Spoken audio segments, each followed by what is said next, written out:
घर में हम कलश स्थापित करें तो किस विधि से करें? माता के आगमन को बहुत विशेष माना गया है। हमारा जो शरीर है वो पंच तत्वों से बना है, ब्रह्मांड पंच तत्वों से बना है। तो कलश की स्थापना पंच तत्वों को लेकर के की गई है। जो हम पंच पल्लव लगाते हैं, अशोक के पत्ते या आम के पत्ते, वहाँ वो आकाशीय तत्व को रेकमेंड करते हैं। कमल बनाना बिल्कुल ना भूलें। इसके लिए आप चावलों को पीले रंग से या हल्दी के रंग से भी रंग सकते हैं। नमस्कार, मैं हूं सुप्रिया और आप देख रहे हैं अमरउजाला.com। नवरात्रि यानी शक्ति की उपासना का पर्व, नवदुर्गा के आगमन का उत्सव और साधना का विशेष समय।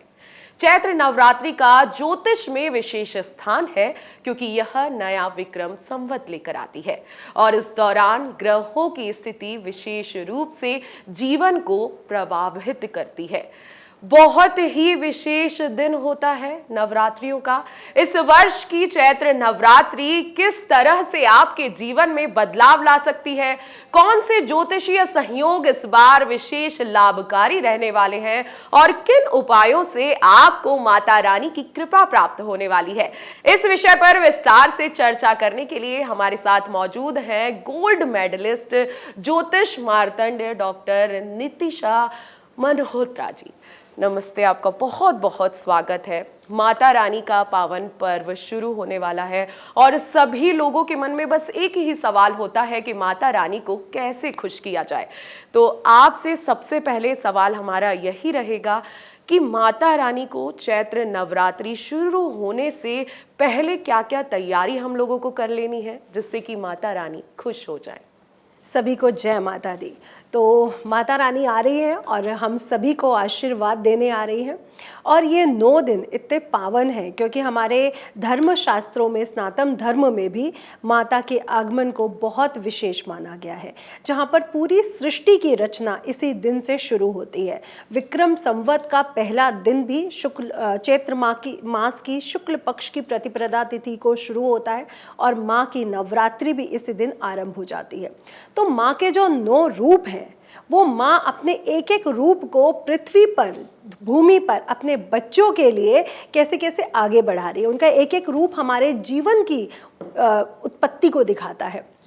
और चैत्र मास की नवरात्रि इसलिए भी बहुत विशेष हो जाती है क्योंकि सनातन धर्म की आरंभ, विक्रम संवत का आरंभ भी इसी दिन होता है, इसलिए और भी ज़्यादा विशेष हो जाती है। और माता रानी को मनाने के लिए, उनके भक्तों के लिए ये बहुत विशेष त्यौहार है जब माता रानी को हम लोग मना सकते हैं। देखिए, कहा जाता है कि जैसे ही नवरात्रि शुरू होती है, लाल चुनरी घर में ले आएं, कलश ले आएं, नारियल ले आएं और बहुत सारी चीज़ें होती हैं कलश स्थापना का। लेकिन सबसे महत्वपूर्ण स्थान नवरात्रि में होता है। तो कलश स्थापना का इतना महत्व क्यों है, क्यों किया जाता है कलश स्थापित, और अगर घर में हम कलश स्थापित करें तो किस विधि से करें, इसे भी थोड़ा सा आप बता दीजिए। तो कलश इसलिए ज़्यादा महत्वपूर्ण है क्योंकि कलश माँ दुर्गा से जुड़ा है, उनके रूप से जुड़ा है। और हमारा जो शरीर है वो पंच तत्वों से बना है, ब्रह्मांड पंच तत्वों से बना है। तो कलश की स्थापना पंच तत्वों को लेकर के की गई है। जो कलश है वो भूमि तत्व है, जो जल है वो जल तत्व है। उसकी जो गर्दन है वहाँ पे हम शिव जी का वास कहते हैं, मुख में उनके विष्णु जी का वास है, तले पे उनके ब्रह्मा जी का वास है, और जो जहाँ पे जल भरा जाता है वहाँ माँ दुर्गा का वास है। जो हम पंच पल्लव लगाते हैं, अशोक के पत्ते या आम के पत्ते, वहाँ वो आकाशीय तत्व को रेकमेंड करते हैं। तो 5 तत्व और हमारे 5 देव, क्योंकि जब कलश तैयार हो जाता है तो गणेश रूप ले लेता है। तो 5 तत्व और 5 देव जो हमारी रक्षा करते हैं, ये उसका निर्माण करता है जो हर पूजा में किया जाता है। जो हमारा सनातन धर्म में जितनी भी पूजाएं होती हैं, आप जनेऊ संस्कार देखें, आप नामकरण संस्कार देखें, वहाँ पे कलश स्थापना का विशेष महत्व होता है। 9 दिन की इस पूजा में भी कलश स्थापना का विशेष महत्व है क्योंकि 5 देव आपके एक्टिवेट हो जाते हैं और 5 तत्व आपके एक्टिवेट हो जाते हैं। और इस साल जो कलश स्थापना का विशेष मुहूर्त है वो सुबह 6:13 से आरंभ होकर 10:22 तक रहने वाला है। और दूसरा जो अभिजीत नक्षत्र का मुहूर्त मिलेगा वो 12:01 से शुरू होकर 12:50 तक रहेगा। अब अगर हम कलश स्थापना की बात कर ले तो कलश स्थापना के लिए हमें कलश तो चाहिए ही चाहिए, उसके साथ एक चौकी जो बहुत साफ हो, लाल रंग का कपड़ा बिछा हो, गंगा जल से उसे छिड़क के साफ जरूर करें। कलश स्थापना करने से पहले चावलों का अष्टदल कमल जरूर बनाएं। जब हम अष्टदल कमल बनाते हैं माता की मूर्ति के नीचे, कलश के नीचे या फिर खेतरी बीजने के नीचे, तो हमें लक्ष्मी यानी श्री की प्राप्ति होती है। उनको हम एक आसन देते हैं कमल का। तो कमल अष्टदल कमल बनाना बिल्कुल ना भूलें। इसके लिए आप चावलों को पीले रंग से या हल्दी के रंग से भी रंग सकते हैं। इसके ऊपर कलश की स्थापना करने से पहले उनकी जो गर्दन है उस पे कलावा 3 बार जरूर बांधे, ओम ब्रह्मा विष्णु महेश के नाम से। फिर उसके उपरांत इस पे स्वास्तिक का चिन्ह श्रीम ओम लिख सकते हैं। ये बहुत शुभ चिन्ह है जो हमारे जीवन में बहुत ज़्यादा सकारात्मक ऊर्जा का निर्वाह करते हैं।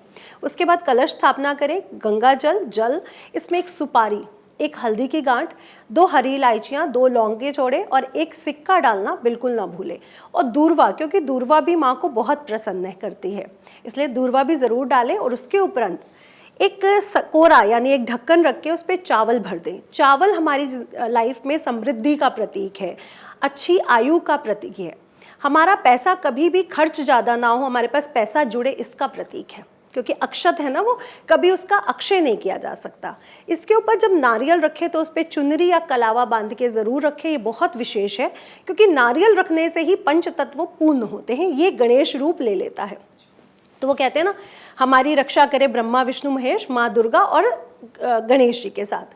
अब जब हम लोग नारियल रख रहे हैं तो कोई ऊर्ध्वामुख रखता है, कोई अंदर मुख रखता है, लेकिन जब भी हम नारियल रखें उसे अपनी तरफ मुख करके अगर हम रखेंगे तो ये बहुत विशेष फलों के लिए लेकर के आता है, बहुत शुभ फलों की प्राप्ति हमें होती है। जी नितिशा जी, आपने ये मुहूर्त के बारे में बता दिया और नियम के बारे में भी बता दिया, प्रक्रिया पूरी आपने समझा दी। लेकिन बहुत सारे लोगों का सवाल होता है कि रोज़मर्रा की ज़िंदगी है, वैसे तो इस बार नवरात्रि रविवार की है, बहुत सारे लोगों की छुट्टी का दिन होगा ये, लेकिन किसी को समय नहीं है वो शुभ मुहूर्त में पूजा करने का। तो ऐसी स्थिति में क्या करें अगर शुभ मुहूर्त में पूजा ना हो पाए? तो क्या अगर हम किसी भी टाइम पूजा करते हैं तो उसका फल थोड़ा ऊपर नीचे हो सकता है? देखिए, हमारे सनातन धर्म में मुहूर्त को बहुत इंपॉर्टेंस दी गई है, चाहे शादी है, नामकरण है। इनफैक्ट पहले गर्भ धारण मुहूर्त भी मुहूर्त देख के किया जाता था। हर चीज़ का मुहूर्त निर्धारित है, क्योंकि अगर हम उसको रिक्ता तिथियों में करते हैं तो उसका विशेष परिणाम हमें नहीं मिलता है। इसलिए इस साल रविवार के दिन चैत्र मास की नवरात्रि हो रही है और रवि पुष्य नक्षत्र सर्वाध सिद्ध योग भी पड़ रहा है। तो इस समय अगर हम कलश की स्थापना करते हैं, दुर्गा जी का पूजन करते हैं, तो हमें विशेष फलों की प्राप्ति होती है। जो हमारे जीवन में संकट, उलझने, दुविधाएं, पैसे की स्थितियां कमजोर है, पावन नहीं मिल पा रही है, पोजीशन नहीं मिल पा रही है, उसके लिए भी हमें मुहूर्त का ध्यान रखना पड़ता है। नितिशा जी देखिए, 9 देवियां हैं, 9 दिन हैं, 9 अलग अलग स्वरूप है। कौन सी देवी का कौन से स्वरूप क्या महत्वपूर्ण है और किस देवी की कैसे पूजा हमें करनी चाहिए, वो थोड़ा विस्तार से आप बताइए। ये बहुत अच्छा आपने सवाल किया। तो माँ के 9 रूप हैं जो मानव जीवन को दिखाते हैं और 10 माँ शक्तियाँ भी रूप है उनका। सबसे पहले हम 9 रूपों की बात कर लेते हैं। ये जो 9 दिन है, तो माँ का सबसे पहला रूप है माँ शैलपुत्री। अब जब बच्चा पैदा होता है तो उसका कोई भी नाम नहीं रखा जाता, उसको अपनी पिता या माता के नाम से जाना जाता है। तो यहाँ पे भी हम इसे क्या बोल रहे हैं? शैलपुत्री यानी पर्वत की पुत्री। तो उनके पिता का नाम शैल है यानी पर्वत है और हिमालय पुत्री होने के कारण वो शैलपुत्री कहलाई। अब यहाँ पे हम उनको देखते हैं तो वो बैल पर बैठी हुई है, अस्वार है, उनके एक हाथ में त्रिशूल है और एक हाथ में एक कलश है, जिसपे हम दिखाते हैं कि बच्चे का रूप है, छोटा बच्चा जो लड़ भी सकता है, त्रिशूल भी उठा सकता है और जो ज्ञान भी प्राप्त कर रहा है, क्योंकि माँ से, समाज से एक छोटा बच्चा, एक छोटा शिशु ज्ञान को प्राप्त करता है। तो ये माँ का पहला रूप जो हमारे जीवन में ज्ञान और गुस्सा, उलझने, लड़ाई झगड़े, बच्चा लड़ता भी है माँ से भी, सबसे, उसको दर्शाता है। जहाँ पे उसे अपना नाम भी नहीं मिला, वो अपने माता पिता के नाम से जाना जा रहा है। तो पहला रूप शैलपुत्री है और बहुत सीधा सौम्य रूप है, जहाँ पे एक बच्चे, एक शिशु से हम लोग जुड़े हुए हैं। दूसरा रूप है माँ ब्रह्मचारिणी। ब्रह्मचारिणी का नाम ही हमें समझ में आता है कि जो ब्रह्म को चाहने वाली है, यानी जो जप तप नियम को मानने वाली है। तो दूसरा रूप, जब हम बड़े होते हैं, शिक्षा को ग्रहण करते हैं, शिक्षा, एजुकेशन, नॉलेज, जब हम नॉलेज की तरफ आगे बढ़ते हैं, या फिर ऐसा भी कह सकते हैं कि जब उन्होंने शिव जी के लिए ब्रह्मचर्य रखा, जप किया, तप किया, नॉलेज को प्राप्त किया, क्योंकि अभी तक माँ के 2 ही हाथ हैं। एक हाथ में उनके कमंडल है और एक हाथ में माला है, जिसे हम जप का तप का प्रतीक मानते हैं। तो यहाँ पे एजुकेशन को दिखाया जा रहा है, मानव जीवन के ज्ञान को दिखाया जा रहा है कि अगर आपको आगे बढ़ना है लाइफ में तो आपके लिए ज्ञान कितना ज़्यादा ज़रूरी है। तो ये रूप दूसरा बहुत सुंदर है, ब्रह्मचारिणी माता का रूप, और जो हमारे जीवन में ब्रह्मचर्य को भी लाता है। तो छोटे बच्चे को अगर हम देखते हैं जो स्कूल जा रहे हैं, कॉलेज जा रहे हैं, तो एक तरह से वो ब्रह्मचर्य का नियम तो पालन कर ही रहे हैं और साथ ही साथ जप तप भी कर रहे हैं, यानी शिक्षा को ग्रहण कर रहे हैं। तीसरा रूप माँ चंद्रघंटा, यहाँ पे हम देखते हैं उनके 10 हाथ हैं, यानी अब उनको सारे स्किल्स मिल चुके हैं, एजुकेशन पूरी हो चुकी है, सारे स्किल्स हमें मिल चुके हैं, हम सारी डिग्रीज ले चुके हैं। तो अब हम अपनी डिग्रीज को लेकर के आगे जॉब के लिए या जीवन में जो भी अच्छा करना चाहते हैं उसके लिए तैयार हो चुके हैं। तो माँ चंद्रघंटा, जहाँ पे उनके तीसरे नेत्र को भी दर्शाया गया है, यानी नॉलेज स्किल्स का बढ़ जाना। तो ये कितना सुंदर रूप है जो मानव जीवन से भी जुड़ा है। और स्त्री सशक्तिकरण की बात होती है, यहाँ पे स्त्री यानी माँ दुर्ग, जो जिन्होंने इतने असुरों का नाश किया, वो माँ दुर्गा इतनी सारे रूपों को लेके हमारे जीवन में आई और हमें सिखाने आई कि एक औरत या एक पुरुष कोई भी कमजोर नहीं है, अगर वो अपनी संरचना को देखता है कि वो उत्पन्न हुआ और वो आगे बढ़ रहा है। चौथा रूप है माँ कुष्मांडा का। कुष्मांडा का अगर हम संधि विच्छेद करते हैं तो कु मतलब छोटा, उष्मा यानी ऊर्जा और आंडा यानी एग, अंडा। तो कुष्मांडा, जहाँ पे हम देख रहे हैं कि सृष्टि का जो संरचना हुई है वो आज के दिन से हुई है, चौथे दिन से। तो यहाँ पे गैलेक्सी यानी ब्रह्मांड को रचने वाली माँ कुष्मांडा का निर्माण हुआ। यहाँ पे माँ को पूरी तरह से गर्भ से रिलेटेड किया गया। उनके हाथ में कलश है, कलश में अमृत या फिर शहद हम देख रहे हैं, जो माँ के कुष्मांडा रूप को दर्शाता है, जो बहुत महत्वपूर्ण है कि यहाँ पे ब्रह्मांड की रचना हुई है, ब्रह्मांड यहीं से उपजा है। और जो भी स्त्रियां गर्भ को वो करती हैं उनके लिए माँ कुष्मांडा का रूप बहुत विशेष हो जाता है। अगला जो रूप है माँ कात्यायनी का।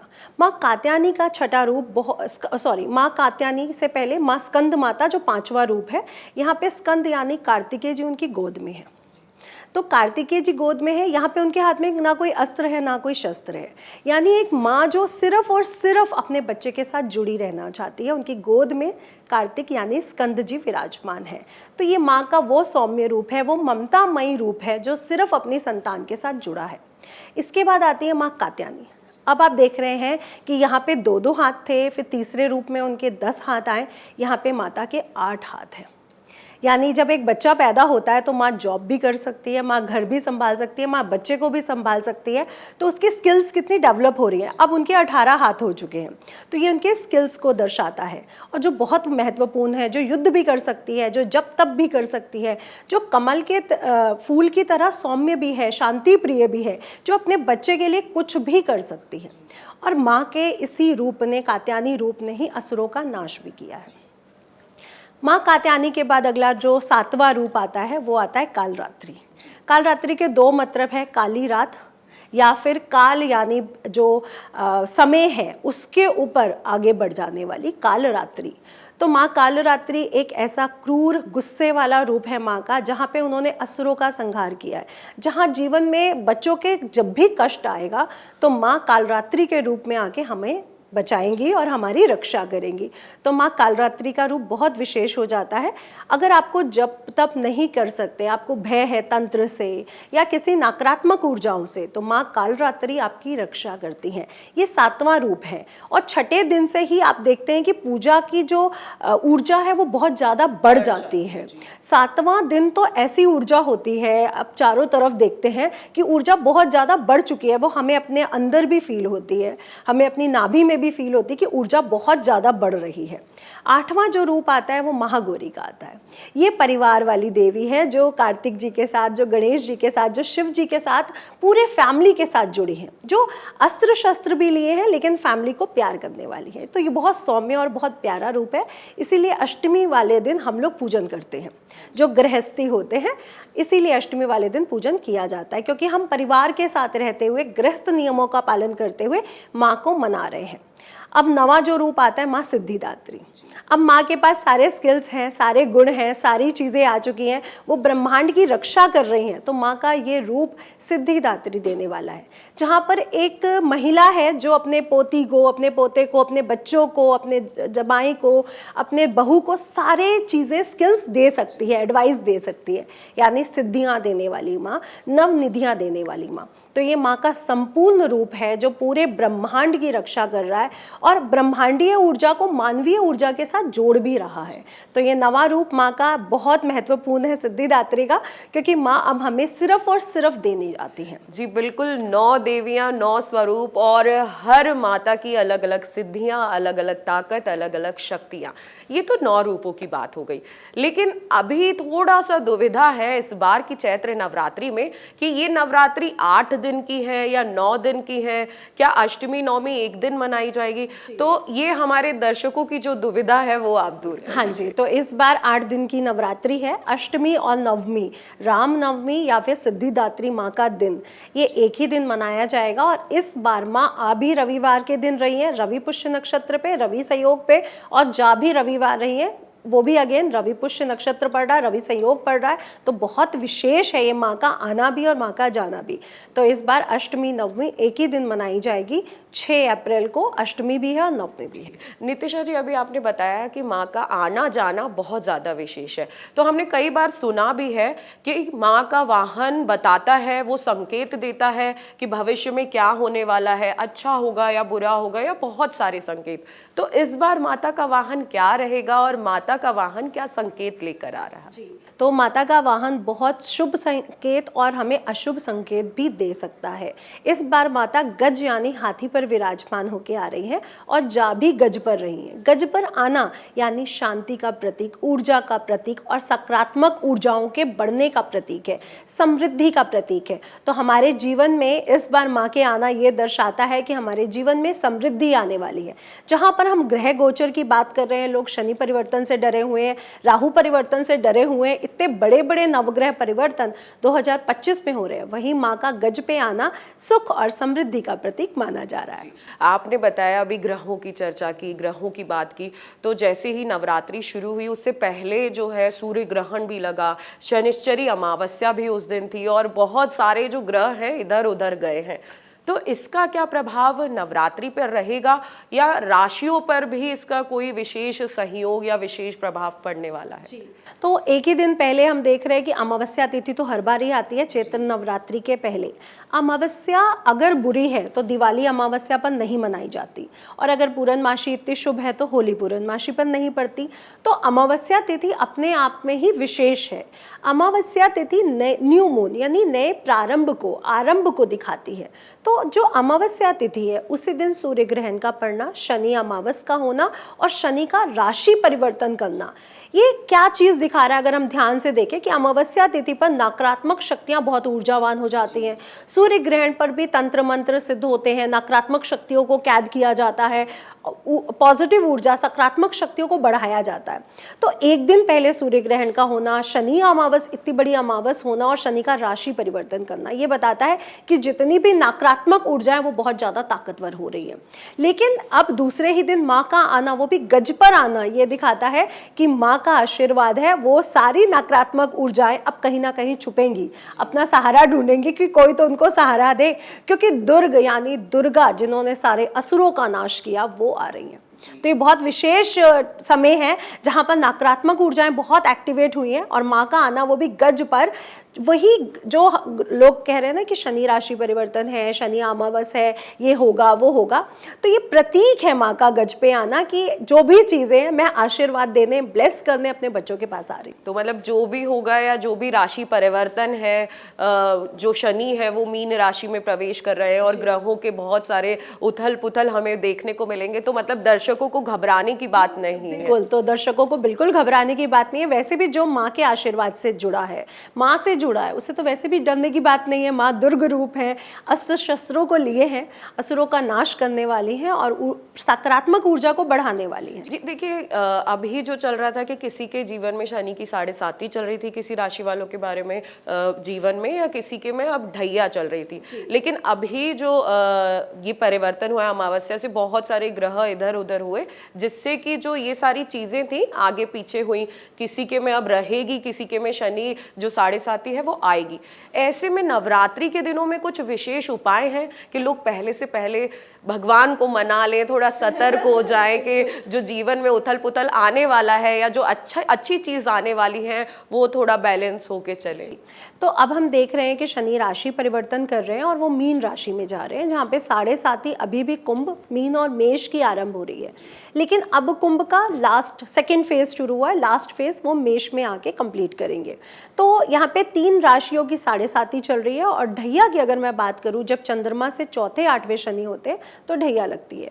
तो यहाँ पर सिंह राशि और धनु राशि की ढैया आरंभ होने जा रही है। तो अगर बहुत ध्यान से देखा जाए कि सिंह राशि के स्वामी पर ग्रहण लगना, दुर्गा जी के आने से पहले ही, नवरात्र शुरू होने से पहले ही, इस साल विक्रम संवत भी 30 अप्रैल को ही शुरू हो रहे हैं, जिस दिन माँ दुर्गा आरंभ हो रही हैं।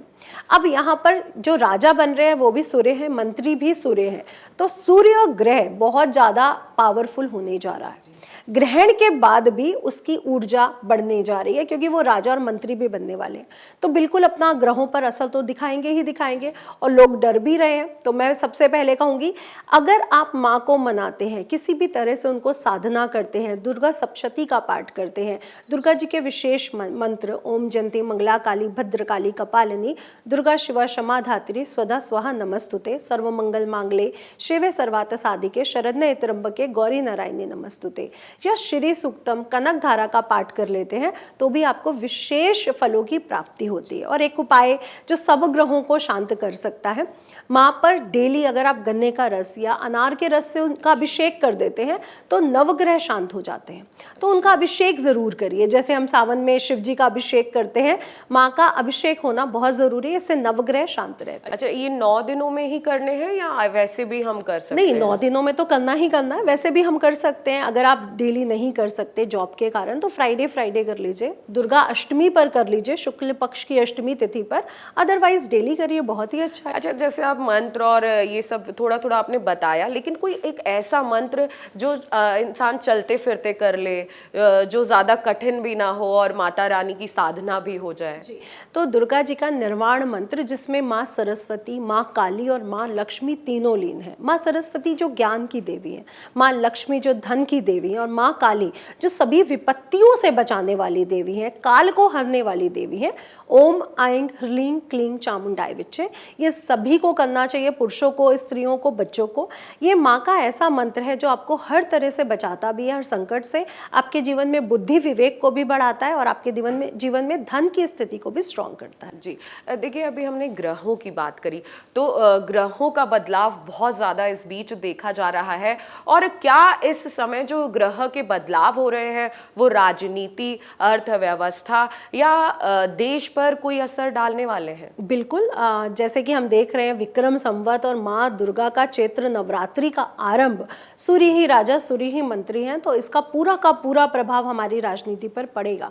अब आप देखेंगे कि राजनीति को लेके बहुत सारे पदों में परिवर्तन होंगे, बहुत सारी जगहों पर आप देखेंगे कि जो मुख्य नेता हैं उनको हेल्थ प्रॉब्लम का आना या उनके प्रति षड्यंत्र का शुरू हो जाना, ये सब भी हो सकता है, क्योंकि राजा भी मंत्री है और मंत्री भी सूर्य है और राजा भी सूर्य है। तो बहुत सारी चीजें, और इस बार बहुत बड़े नेता जो बहुत बड़े पाखंड के साथ या षड्यंत्र के साथ जुड़े हैं, उनके षड्यंत्र भी बाहर आ सकते हैं, ऐसा भी हो सकता है। बड़े बड़े नेताओं की हेल्थ पर भी असर देखने को इस साल मिलेगा और बड़ी बड़ी चीजें होंगी, जहां पर हम मोदी जी को तो अपने प्रधानमंत्री बना हुआ देख पाएंगे, वहां पे कोई वो नहीं है, लेकिन फिर भी आप देखेंगे कि बहुत बड़े बड़े पद परिवर्तन होते हुए हमें देखने को मिलेंगे। अच्छा, तो ये नवरात्रि में ऐसा कुछ, क्योंकि हमारे साथ बहुत सारे राजनीति के लोग भी जुड़े हुए हैं, तो उन्हें भी उपाय बता दिए जाए तो अच्छा होगा। बिल्कुल बिल्कुल, तो मैं तो ये कहती हूँ कि जो माँ की साधना के साथ जुड़ा है उसको किसी भी चीज़ की ज़रूरत नहीं है। मैं सबसे ज़्यादा जप तप साधना को मानती हूँ।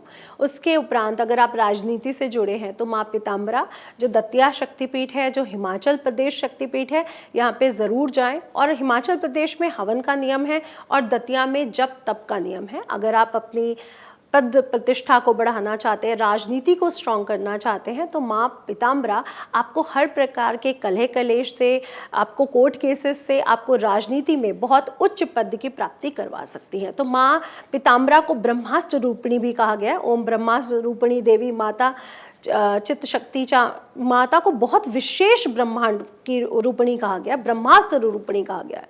तो आप पीताम्बरा जी की साधना करें। सभी पॉलिटिक्स से जुड़े हुए लोगों से, या जो बहुत ज़्यादा कानूनों से जुड़े हुए हैं, जिनके ऊपर बहुत केस चल रहे हैं, जो बहुत दुखी हैं, वो माँ पीताम्बरा से ज़रूर जुड़े। जी, तो आपने बताया कि जो पूजा पाठ है वो करानी है, और अगर आप सोच रहे हैं कि ये पूजा पाठ हम कहाँ कराएं, हमारे पास तो समय नहीं है, तो हमें एक कमेंट करें, हम आपके हर प्रश्नों का उत्तर देंगे और आपको कहाँ पूजा करानी है ये भी हम बताएंगे।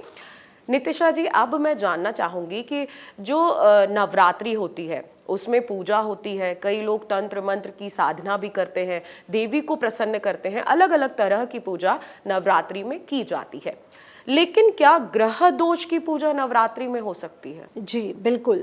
तो वो माँ के तंत्र मंत्र की अगर मैं बात करूँ तो तंत्र माँ का एक ऐसा रूप है जो शिवजी ने ही माँ को दिया है। वहाँ जो शिवजी हैं वो तंत्र के ही गुरु हैं। तो यहाँ पे तंत्र कोई बुरी चीज़ नहीं है, लेकिन तंत्र के दो पार्ट हैं, एक है साफ तंत्र और एक है मैला तंत्र। जब आप मैले तंत्र से जुड़ जाते हो तो इसकी बुरी प्रक्रिया होती है और इसको बुरे नियमों के साथ जोड़ा गया है। लेकिन अगर आप तंत्र के साफ रूप से जुड़ते हो तो आपको जीवन में सफलता और समृद्धि बहुत जल्दी मिल जाती है। तो ये शॉर्ट फॉर्म है जो आपको कोई भी चीज़ जल्दी दे सकता है।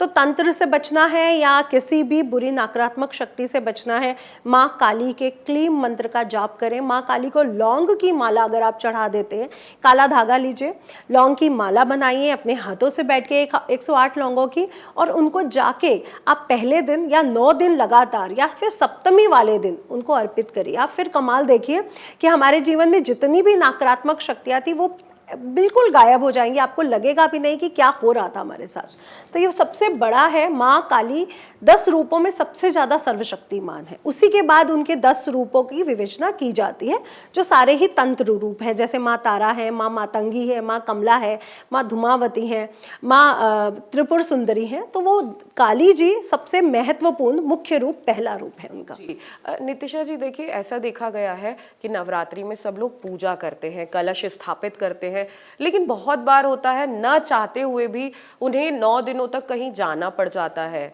या जो देवी हमने उनका पूरा आसन लगाया है, कलश स्थापित किया है, लेकिन 9 दिनों तक लोग घर में नहीं रुक पाते, कहीं जाना होता है या कोई काम आ जाता है। ऐसी स्थिति में व्यक्ति क्या करे? देखिए, अगर आप अपने घर में कलश को स्थापित कर रहे हैं तो कलश का हिलना बिल्कुल ज़रूरी नहीं है। आपको कलश नहीं हिलाना है 9 दिन लगातार। और इस समय आप अपने दरवाजे को बंद नहीं कर सकते हो, क्योंकि आपने गेस्ट बुलाए हैं, और वो भी गेस्ट कौन से? जो ब्रह्मांड की देवी हैं, जो पूरी जिन्होंने पूरे ब्रह्मांड की संरचना करी है, उस माँ को आपने अपने घर में विशेष स्थान दिया, आपने वेलकम किया है। अगर आप इस दिन 9 दिनों में ट्रैवल कर रहे हैं तो प्लीज़ अपने घर में कलश स्थापना ना करें, ये आपके लिए अच्छा नहीं है। और अगर आप अखंड ज्योत जलाते हैं तो आप अपने घर में लॉक लगा के कहीं नहीं जा सकते, आपको 9 दिन घर पे रुकना होता है। तो आप गेस्ट भी तो बहुत बड़ा बुला रहे हो, तो थोड़ा तो हमें ध्यान रखना पड़ेगा। अदरवाइज आप कलश स्थापना ना करें। मंदिर में रखवा दीजिए, अपने और किसी रिश्तेदार के घर रखवा दीजिए अगर आप हर साल रखते आए हैं तो। अच्छा, मतलब ये वाला ऑप्शन है कि हम हर साल नवरात्रि में कलश स्थापित घर में करते हैं, लेकिन इस बार हमें पता है कि 3 दिन बाद हमें कहीं जाना है या 3-4 दिन बाद हम पूजा नहीं कर पाएंगे, तो हमें किसी और के यहाँ कलश स्थापना पहले से ही किसी मंदिर में, आसपास जो आप मंदिर है जहाँ पे आप रोज माथा टेकने जा सके, एक दीपक जला सके, जहाँ पे आप पंडित जी को कह सके कि आपने मेरी खेतरी की सेवा करनी है, मेरे कलश की सेवा करनी है, क्योंकि आपको भोग और आरती बहुत ज़रूरी है 9 दिन। तो अब आपने गेस्ट बुलाए हैं, उनकी आरती नहीं होगी, भोग नहीं होगा तो कैसे? तो बिल्कुल, ये तो बहुत सारे लोगों का आपने जो सवाल था वो आसान कर दिया, क्योंकि कई सवाल ऐसे आते हैं कि हम चाहते तो हैं लेकिन कर नहीं पा रहे, तो अब आसपास का मंदिर या अपने ऑफिस या आपके जो लोग आपके आसपास हैं जो 9 दिनों तक पूजा कर सके, आरती करें, उनके पास अपना कलश रख के जा सकते। तो जो महिला भी जैसे हो जाती हैं धार्मिक जो उनका क्रम रहता है तो मासिक क्रम, तो उसमें भी आप लोग अपने घर के आसपास जो मंदिर है वहाँ पे अपने कलश स्थापना और खेतरी स्थापना कर सकते हो, क्योंकि 5 दिन तो आपको पूजा नहीं करनी है, आपको आरती नहीं करनी है, भोग नहीं देना है, तो अब आप पूजा कैसे करो? या तो अपने घर के पुरुषों से या बड़ी महिलाओं से या कन्या रूप अगर आपके घर में है तो उससे करवाइए, अन्यथा आप किसी पंडित जी को किसी मंदिर में दे दीजिए। आप किसी पंडित जी को अपॉइंट भी कर सकते कि पंडित जी रोज आएँ और आपके घर में आरती और भोग लगाएं, तो आप ऐसा भी कर सकते हैं जी। तो ये तो बहुत अच्छी तरीके हो गए जो जिससे थोड़ा जीवन आसान हो जाता है, अगर ऐसे ऐसे छोटे छोटे चीज़ें पता चल जाएं तो। देखिए जो इंसान है दौड़ रहा है, भाग रहा है बस अपना जीवन अच्छा चलाने के लिए, तो नवरात्रि में ऐसा क्या करें कि धन, स्वास्थ्य और सौभाग्य की प्राप्ति हो सके और जीवन आसानी से चल सके? मैं तो कहती हूँ 9 दिन अगर आपने माँ की पूजा कर ली तो वैसे भी आपको धन, सौभाग्य, सभी चीज़ों की लंबी उम्र की प्राप्ति हो जाएगी। लेकिन अगर आप इन 9 दिनों अपने घर के बड़े बुजुर्गों के चरण स्पर्श करके दिनचर्या का आरंभ करते हैं, अपने पति के पैर छूते हैं, अपनी घर की महिलाओं को बहुत सम्मान देते हैं, अब जो घर के बच्चे हैं उनके साथ चीखते चिल्लाते नहीं हैं, क्योंकि आपके घर का वातावरण बहुत ज़्यादा विशेष है, क्योंकि आपके घर में ऐसा गेस्ट आया है, ऐसी माँ, ब्रह्मांड की माँ दुर्गा आई हैं जो ब्रह्मांड की पूरी देवी है, इसे ब्रह्मांड की देवी कहा गया है। तो आपके घर का सौहार्दपूर्ण माहौल होना चाहिए, पवित्रता बनी रहनी चाहिए, इसलिए धूप, अगरबत्ती, सुगंधित चीज़ों का ज़रूर वो करिए। माँ को पूरा 3 टाइम का भोग देना बिल्कुल मत भूलिए, जिसमें मीठी चीज़ें बहुत विशेष होनी चाहिए। और साथ ही साथ अगर आप पूरे 9 दिन आप पंचामृत बना करके माँ का अभिषेक करते हैं श्री सूक्तम के 16 श्लोकों के साथ, तो आपके जीवन में धन की यानी माँ लक्ष्मी की कृपा प्राप्त हो जाती है। तो सबसे पहले लोगों को धन ही चाहिए, इसलिए श्री सूक्तम का पाठ करते हुए पंचामृत से माँ का अभिषेक जरूर करें। सुख सौभाग्य की प्राप्ति के लिए आप गन्ने के रस या अनार के रस से या फिर जो भी फल आ रहे हैं, आम आ रहा है, केला आ रहा है, पपीता आ रहा है, जो भी फल आ रहे हैं उसका अभिषेक कर डालिए। आप देखेंगे कि आपके जीवन में सुख समृद्धि बढ़ती है। अपने घर में दुर्गा सप्तशती का पाठ जरूर करें, क्योंकि उसमें कीलक स्त्रोत भी है, काली स्त्रोत भी है, लक्ष्मी स्त्रोत भी है। तो आप जब पूरा दुर्गा सप्तशती पढ़ रहे हैं तो वो आपके जीवन में हर पहलू जो हमारे जीवन के लिए ज़रूरी है वो हमें मिलता है, इसलिए दुर्गा सप्तशती का पाठ करना बिल्कुल ना भूलें जी। आप थोड़े से उपाय बता रही हैं बातों में, तो बहुत सारे लोग हैं जो ये जानना चाहते हैं कि हमारे जीवन को आसान करने के लिए कुछ ऐसे खास उपाय बता दिए जाएं जो हम चलते फिरते कर लें। तो नवरात्रि में कुछ विशेष उपाय हैं, 2-4 उपाय, जैसे कि ऑफिस में सुख शांति बनी रहे, ज़्यादा लोड ना हो, ज़्यादा परेशानी। हाँ, लोगों को ये रहता है कि ऑफिस में पॉलिटिक्स ना हो या लोड बहुत ज़्यादा ना हो, कंफर्टेबल वातावरण हो, और ये बहुत ज़रूरी भी है, क्योंकि अगर हमारा वातावरण अच्छा होगा तो हमारा काम करने में अच्छा मन भी रहेगा। तो सबसे पहले अगर आप माँ दुर्गा का जो कीलक स्त्रोत है और दुर्गा कवच पढ़ लेते हो, क्योंकि दुर्गा कवच में ऐसी शक्ति है जो आपको एक ओरा मंडल तैयार कर देता है, जहाँ पे आपको कोई निगेटिव कमेंट नहीं मार सकता, जहाँ पे आपकी बुराई नहीं की जा सकती, जहाँ पे आपका वातावरण अपने आप शुद्ध हो जाता है। तो दुर्गा कवच का पाठ अगर आप याद कर लेते हैं, कुछ दिन लगेंगे आपको याद करने में, उसके बाद ऑफिस में चलते फिरते, ट्रैफिक है, आपका कार ड्राइव कर रहे हो, आप इसका जाप करते रहिए, आपको एक ओरा, जो स्ट्रॉन्ग ओरा, एक कवच मिल जाएगा जिसको भेद पाना एक असुर के लिए भी नामुमकिन है। तो ये तो ऑफिस का स्टाफ है, इसलिए दुर्गा कवच का पाठ जरूर करें। देखिए बहुत सारे लोगों का ये भी सवाल होता है कि कुछ ऐसा उपाय जो हम नवरात्रि में कर लें कि घर में सुख शांति बनी रहे, कलेश ना हो, झगड़े ना हो, तो नवरात्रि में कुछ खास उपाय? जी, एक बहुत विशेष उपाय आपको बताना चाहूँगी जो मैं बहुत सालों से कर रही हूँ, प्रतिदिन कर रही हूँ। ये आप नवरात्रि से शुरू करके हमेशा कर सकते हैं। इससे घर में सुख समृद्धि बढ़ती है और आपके कलह कलेश दूर हो जाते हैं। जो हस्बैंड वाइफ में लड़ाई हो रही है, बच्चे बात नहीं मानते हैं, बुजुर्गों के साथ आपके अनबन हो जाती है, वैचारिक मतभेद आप लोगों के हो जाते हैं, बातें नहीं मैच करती हैं, या डिनर या लंच करते समय छोटी छोटी बातों पर विवाद हो जाता है कईयों के घरों में। आपने सुबह हल्दी वाला जल लेना, यानी 1 लोटा पानी लीजिए, उसमें थोड़ी सी हल्दी और जल मिलाइए, अपने मुख्य द्वार के बाहर जाइए और माता को, श्री हरि विष्णु को, लक्ष्मी जी को प्रसन्न करने के लिए आप जल को छिड़कना शुरू करिए और एक प्रार्थना करते जाइए कि लक्ष्मी जी, श्री हरि विष्णु के साथ माँ दुर्गा, शिव जी, हमारे घर में पंचदेव विराजमान हो, गणेश जी विराजमान हो, जिससे हमारे घर में रिद्धि सिद्धि के दाता शुभ लाभ के दाता गणेश जी भी आ जाएंगे, विष्णु जी भी आ जाएंगे, और विष्णु जी जहाँ आ गए वहाँ लक्ष्मी जी कभी जा नहीं सकती हैं, तो स्थायी निवास हो जाता है। और दुर्गा जी का रूप तो वैसे भी बच्चों का पालन करने वाला है, तो माँ दुर्गा को भी ज़रूर बुलाइए और पूरे घर में छिड़कते जाइए। आप अपने डबल बेड पर, सोफ़ा पर, किचन में, बाथरूम में नहीं जाना है, बाथरूम के गेट तक जाइए बस, इससे ज़्यादा नहीं।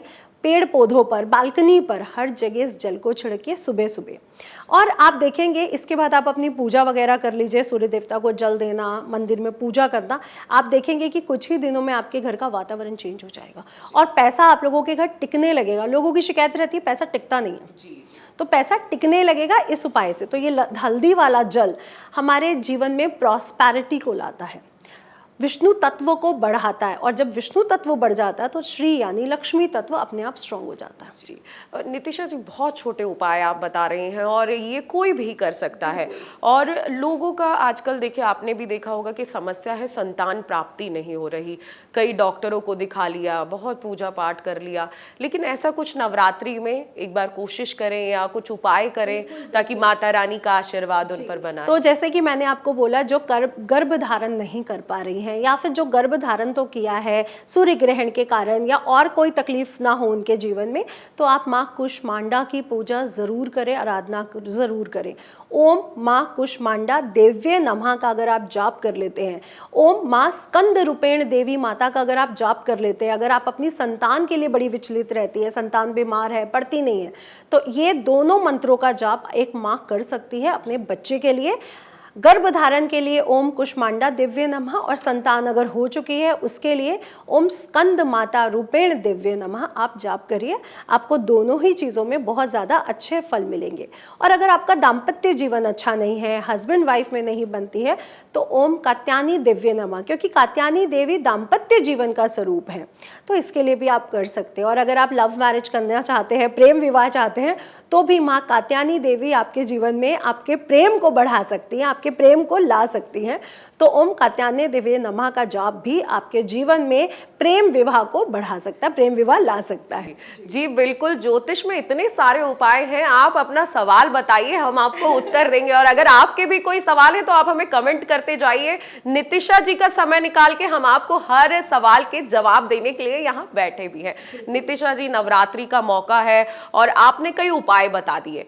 जो 12 राशियां हैं वो हमेशा चिंतित रहती हैं कि हमारे जीवन में क्या होगा, नवरात्रि में या कोई आम दिन हो, हम कैसे भगवान को मनाएं कि हमारा दिन सुख शांति से चलता रहे। तो अब हम बात करेंगे 12 राशियों के बारे में, एक एक राशि का जानेंगे कि नवरात्रि में माता रानी को वो कैसे खुश करें और क्या उपाय करें जिससे माता रानी उन पर आशीर्वाद बनाए रखें। बिल्कुल, तो मेष राशि से ही शुरू करते हैं। और मेष राशि के जो स्वामी देवता हैं वो मंगल है। और आप ये जान के बहुत खुश होंगे कि नवरात्रि में वो राशि परिवर्तन भी कर रहे हैं, यानी 3 अप्रैल को वो मिथुन राशि, बुध की राशि से निकलकर कर्क राशि, नीच की राशि में प्रवेश कर जाएंगे। और कई लोग डरेंगे कि मंगल नीच की राशि में जा रहे हैं, तो मैं कहूंगी अग्नि तत्व मंगल जलीय राशि में तो जा रहे हैं, बट कर्क राशि में वो इतना बुरा किसी का नहीं करते हैं। हाँ, थोड़ा सा आत्मविश्वास लोगों का डामाडोल रहने वाला है, इसलिए मैं उपाय भी आपको बताने वाली हूँ। तो मेष राशि के लोग पूरी नवरात्रि के दिन अगर माँ का शहद से अभिषेक कर देते हैं, अनार के रस से अभिषेक कर देते हैं, चुकंदर के रस से अभिषेक कर देते हैं, तो जिनको खून से संबंधित दिक्कतें हैं, ब्लड संबंधी दिक्कतें हैं, क्योंकि आजकल लोगों को ब्लड संबंधी दिक्कतें बहुत आ रही हैं, मंगल का राशि परिवर्तन है, सूर्य राशि परिवर्तन कर रहा है, तो इस समय ब्लड संबंधित विकार बढ़ते हैं जब मंगल नीच के हो जाते हैं। तो चुकंदर से ज़रूर माँ का अभिषेक करिए 9 के 9 दिन। और शिवलिंग पर अगर आप हर मंगलवार को रख के आते हैं चुकंदर, तो आपको ब्लड संबंधित विकार दूर होते हैं। अब मेष राशि वाले शहद से अभिषेक करेंगे और साथ ही साथ माँ दुर्गा स्तुति का जाप करने के बाद उपरांत हनुमान चालीसा और भैरवष्टकम का पाठ जरूर करेंगे, क्योंकि शनि की 7.5 भी आपकी आरंभ हो चुकी है। तो मेष राशि के लिए बहुत ज़रूरी रहेगा और ये आपके जीवन में प्रॉस्पेरिटी लाएगा, तरक्की को लेके आएगा, क्योंकि आपकी 7.5 के कारण कुछ ना कुछ हलचल तो रहने वाली है। तो हलचल को रोकने के लिए भैरवाष्टकम आपके जीवन में बहुत अच्छा रहने वाला है। जी, तो ये उपाय भी हमने जान लिया और क्या होने वाला है ये भी जान लिया। अब मेष राशि के बाद बात करेंगे हम वृश्चिक राशि की। वृश्चिक राशि के जीवन में क्या होने वाला है, माता रानी कैसे उनको आशीर्वाद देंगे और वो अपने जीवन में क्या करें जिससे कि शांति हो जाए, बताइए। जी, तो वृषभ राशि के स्वामी देवता शुक्र हैं और शुक्र देवता इस समय मालव्य योग बनाकर उच्च की राशि में गोचर कर रहे हैं। तो इस समय वृषभ राशि की तो वैसे भी बहुत अच्छे समय चल रहा है, लेकिन अगर आप दही से अभिषेक करते हैं पूरे 9 दिन माता रानी का, तो आप जो पैसा इस समय बटोरने में लगे हुए हैं, तरक्की पाने में जो लगे हुए हैं, वो आपकी मनोकामना पूर्ण होती है। इसलिए माँ का दही से अभिषेक करें। माँ को पंचामृत का भोग इस समय जरूर लगाएं, खीर का भोग लगा सकते हैं, व्रत वाले चावल है, मखाने की खीर है, ये आपके जीवन में विशेष प्रभाव को लेके आएगी। और वृषभ राशि इस समय बहुत अच्छी चल रही है, बहुत कामयाब सफलताओं को आगे बढ़ रही है, तो वृषभ राशि के लिए समय काफी अच्छा रहने वाला है। जी बिल्कुल, वृषभ राशि वाले तो खुश हो गए होंगे। तो अब हम बात करेंगे आगे मिथुन राशि की, कि मिथुन राशि का जीवन जो थोड़ा कठिनाइयों से गुजरा है पिछला, वो अब आगे कैसा रहेगा। जी, अब मिथुन राशि के लग्न में ही गोचर कर रहे थे मंगल महाराज, तो कठिनाइयां तो उनको रही हैं दाम्पत्य जीवन को लेके, उनके अपने नेचर को लेकर के। अब मंगल महाराज भी आपके आगे बढ़ रहे हैं, जो कर्क राशि में गोचर करने जा रहे हैं, यानी मिथुन राशि की बल्ले बल्ले होने वाली है। पैसे की स्थिति बहुत स्ट्रांग हो रही है क्योंकि लक्ष्मी योग बनने वाला है। तो 3 को मंगल ग्रह गोचर करेंगे और 5 को चंद्र महाराज भी वहीं पहुंच जाएंगे। नीच भंग राजयोग की स्थापना होगी और साथ ही साथ धन लक्ष्मी योग भी बनेगा। तो मिथुन राशि की तो बल्ले बल्ले होने वाली है।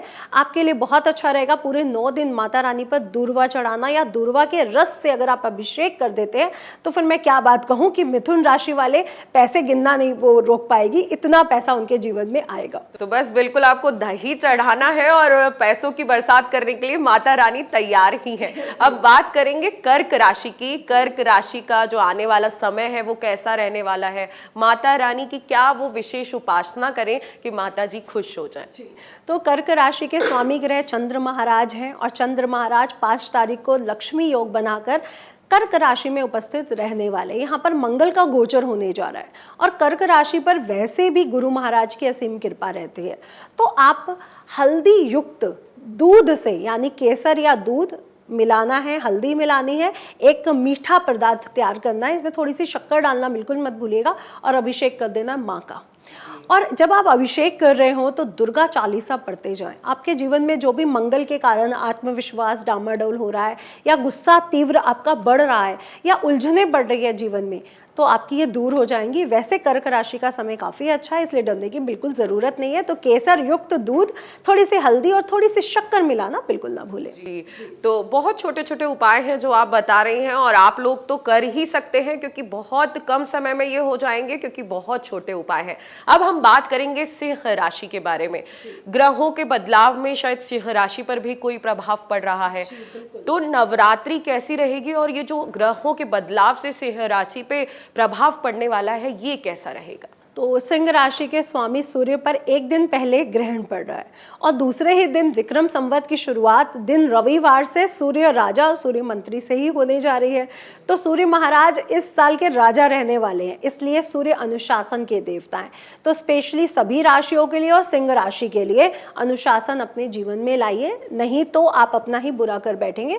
तो अनुशासन लाना है, सुबह जल्दी उठना है, सभी कार्यों को बिल्कुल अनुशासन से अगर आप पूर्ण करते हैं तो आपका समय बहुत अच्छा जाने वाला है। लेकिन अपने समय को और अच्छा करने के लिए माँ का आशीर्वाद कैसे प्राप्त करें। जो गेहूं या अनाज रहता है, सप्तधान रहता है, आप माँ का सप्तधान से गेहूं से अभिषेक कर दीजिए। तो आपने देखा होगा शिवजी पे सप्तधान चढ़ता है, जिससे शिवजी बहुत जल्दी प्रसन्न हो जाते हैं सावन में। तो आपने माँ का सप्तधान से या गेहूं से अभिषेक करना है, तो आप देखेंगे कि जीवन में सुख समृद्धि को लेके आएगा, आपके जीवन से सारे कष्ट को समाप्त करेगा। और जो सप्तधान या गेहूं से जो आपने अभिषेक किया है, इसके उपरांत इसको गाय माता को खिला देना है। और जब आप अभिषेक करेंगे तो आदित्य हृदय स्त्रोत या फिर विष्णु सहस्त्र नाम का जाप करते जाइए, क्योंकि जो विष्णु के सहस्त्र नाम है वो माँ दुर्गा भी उससे बहुत जल्दी प्रसन्न हो जाती है। तो कितना बढ़िया रहेगा सिंह राशि के लिए कि माँ का भी प्राप्ति हो रही है, माँ के आशीर्वाद की भी और विष्णु भगवान की भी। जी बिल्कुल। तो अब ये तो छोटे छोटे उपाय हैं जो सिंह राशि को करने हैं, क्योंकि ग्रहों के बदलाव आपसे ही शुरू हो रहे हैं। अब हम बात करेंगे कन्या राशि वालों की।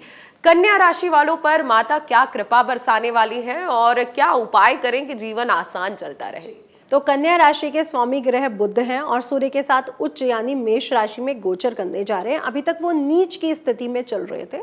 तो अगर कन्या राशि वाले बुध ग्रह की अच्छी स्थितियों को बनाना चाहते हैं, अपने जीवन में बहुत सारी प्रॉस्पेरिटी लाना चाहते हैं, तो उन्होंने क्या करना है, दूर्वा के रस में आपने मिलाना है थोड़ा सा शहद और थोड़ा सा केसर।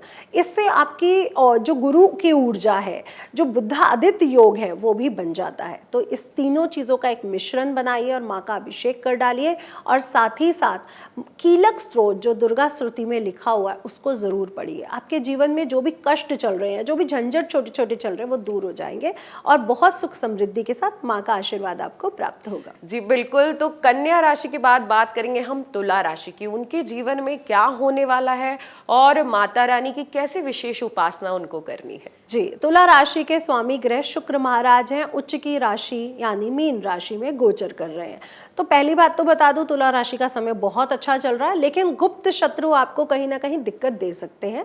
लेकिन परेशान मत होइए, पंचामृत से 5 अमृत से माँ को भोग भी लगाइए और अभिषेक भी करिए और साथ ही साथ आपने पढ़ना है श्री सूक्तम और कनक धारा।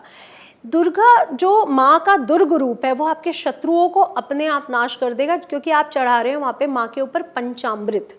और साथ ही साथ भैरवाष्टकम का पाठ कर लीजिए। आपके जीवन में जो भी दुख हैं, गुप्त शत्रुओं के कारण जो छोटी छोटी पॉलिटिक्स आपके आसपास हो रही है, वो दूर हो जाएगी। पैसे की स्थिति वैसे भी आपकी बहुत अच्छी बनी हुई है, फैमिली और आपको पारिवारिक सहयोग आपको मिल ही रहा है, तो और क्या चाहिए। जी बिल्कुल, छोटे से उपाय हैं आपको करने हैं जो आपके जीवन में कष्ट चल रहा है, परेशानी चल रही है, जिससे आप तनाव लेते हैं। तनाव लेने की जरूरत नहीं है, क्योंकि हमारे पास ऐसे ज्योतिषाचार्य हैं जो आपका जीवन आसान करते हैं। अब हम बात करेंगे वृश्चिक राशि की। वृश्चिक राशि का जीवन कैसा रहने वाला है नवरात्रि के बाद और नवरात्रि में उन्हें क्या विशेष उपासना करनी है? जी, तो वृश्चिक राशि के स्वामी ग्रह मंगल है और वो नीच की राशि में गोचर करने जा रहे हैं। आपने गुड़ के साथ गुड़ और पानी का एक घोल तैयार करना है, उससे माँ का अभिषेक करना है। आपके जीवन में जो छोटी छोटी चोट चपाट लगी हुई है इन दिनों, आपके जीवन में जो एक्सीडेंट का छोटा छोटा खतरा बना है, वो दूर होगा। गुड़ के पानी से माँ का अभिषेक करिए और माँ को 9 के 9 दिन गुड़ से बने मालपुए भोग में ज़रूर लगाएं। उसके बाद थोड़ा सा शहद डालना बिल्कुल मत भूलिएगा। और इस समय अगर आप गजेंद्र मोक्ष का पाठ कर लेते हैं माता को अभिषेक करते समय, या दुर्गा सप्तशती पढ़ लेते हैं, तो आपको विशेष फलों की प्राप्ति होती है। वैसे तो वृश्चिक राशि का सभी अच्छा चल रहा है, लेकिन आपकी ढैया भी खत्म हो रही है, लेकिन जो छोटी छोटी चोट चपाट का योग है वो भी दूर हो जाएगा। जी बिल्कुल। अब बात करेंगे धनु राशि के बारे में। धनु राशि का जीवन वैसे तो ठीक चल रहा था, लेकिन कुछ उतार चढ़ाव अभी देखने को मिल रहे थे। अब नवरात्रि से या ग्रहों के परिवर्तन से धनु राशि के कैसे दिन आने वाले हैं और माता रानी की वो क्या विशेष आराधना करें जिससे उनका जीवन आसान रहे? तो धनु राशि की जैसे कि ढैया शुरू हो रही है, लेकिन मैं कहूंगी डरने की जरूरत नहीं है, क्योंकि धनु राशि पर वैसे भी गुरु महाराज की असीम कृपा बनी रहती है। तो आपने क्या करना है, केसर युक्त जल से, यहाँ पे दूध का प्रयोग नहीं करना है, केसर युक्त जल लेना है। पानी और केसर को मिक्स करिए और इसका अभिषेक माता रानी पर कर डालिए। और साथ ही साथ आपने जो जाप करना है वो रहेगा कीलक स्त्रोत का, और साथ ही साथ दुर्गा जी के जो 108 नाम हैं उनका जाप करिए। आप दुर्गा जी के नामों को पढ़ते जाइए और इसका अभिषेक को ढैया का असर देखने को मिल रहा है, जो माइनस निगेटिव प्रभाव ला रही है ढैया, वो आपके जीवन में नहीं आएंगे और आपका ये 2.5 साल बहुत आराम से गुजर जाएगा। तो आप डेली भी कर सकते हैं, लेकिन नवरात्रि के दिनों में जरूर करें। जी बिल्कुल। अब हम बात करेंगे धनु राशि के बारे में, मकर राशि की, क्योंकि सभी राशियों को उत्सुकता होती है कि मेरा नंबर कम आएगा। तो अब जो मकर राशि है वो नवरात्रि में क्या उपाय करे और उसका जीवन कैसा रहने वाला है, उस पर थोड़ा प्रकाश डालिए। तो माँ को लौंग बहुत प्रिय है, कपूर और लौंग की आरती की जाती है। माँ को लौंग और पान का बीड़ा दिया जाता है। अगर आप पूरे 9 दिन लौंग से माँ का अभिषेक कर देते हैं और बताशों से अगर माँ का अभिषेक कर देते हैं, तो माँ बहुत जल्दी प्रसन्न होगी। और मकर राशि की तो वैसे भी 7.5 खत्म हो रही है, तो जीवन से कठिनाइयाँ आपकी जा रही हैं, लेकिन लौंग से अभिषेक करके देखिए, आपके आने वाले साल और आने वाले कई साल बहुत बेहतरीन हो जाएंगे। तो मकर राशि के लिए लौंग और बताशों का अभिषेक बहुत विशेष फल लेके आ रहा है। जी, तो ये तो बात हो गई मकर राशि की। अब बात करेंगे कुंभ राशि की। कुंभ राशियों ने बीते दिन बहुत चुनौतियां देखी हैं, कई उतार चढ़ाव देखे हैं, लेकिन अब नवरात्रि से कुंभ राशि वाले क्या उम्मीद रखें और कैसे माता रानी की उपासना करें ताकि माता रानी अब उन पर आशीर्वाद बनाए और कोई विपदा उन पर ना आए। तो कुंभ राशि की 7.5 का सेकेंड फेज शुरू हुआ है और मैं आपसे कहूंगी कि आपके घर में एक बहुत जरूरी चीज़ हमारे पूर्वजों के द्वारा बोली जाती थी, गूगल और लुभान को जलाना।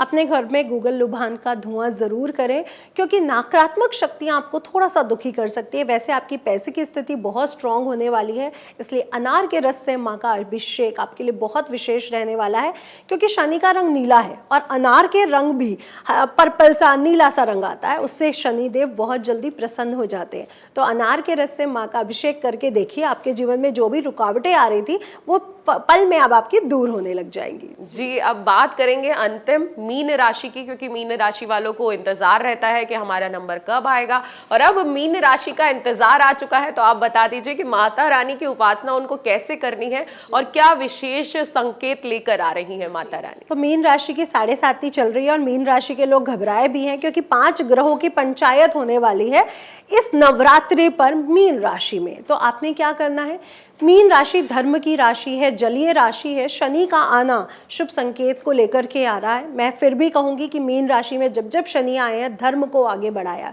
तो धर्म बढ़ने वाला है। इसलिए आप धार्मिक पुस्तकों का दान मंदिरों में जाके ज़रूर करिए। मीन राशि वाले, आपको बहुत विशेष फलों की प्राप्ति होगी। हर मंदिर जो आपके घर के आसपास है झंडा लगवाइए, इससे भी आपको बहुत अच्छे रिजल्ट मिलेंगे।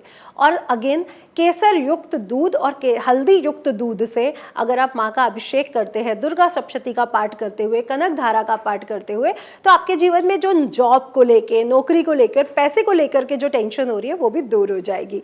तो एक बार मेरे कहने से केसर युक्त दूध से माँ का अभिषेक करिए और फिर देखिए आपके जीवन में आने वाले कमाल को। बिल्कुल नितिशा जी, आपने ये जो छोटे छोटे उपाय बताए हैं निश्चित ही हमारे दर्शकों की जो प्रॉब्लम्स हैं उन्हें हल करने में ये सहयोग करेंगे। अब जब 12 राशियों की बात हो गई है, ग्रहों की बात हो गई है, शुभ मुहूर्त की बात हो गई है और नियमों की बात हो गई है, तो अब हम बात कर लेते हैं अष्टमी नवमी की, जिस दिन माता रानी को विदा किया जाता है, कन्या भोज कराया जाता है।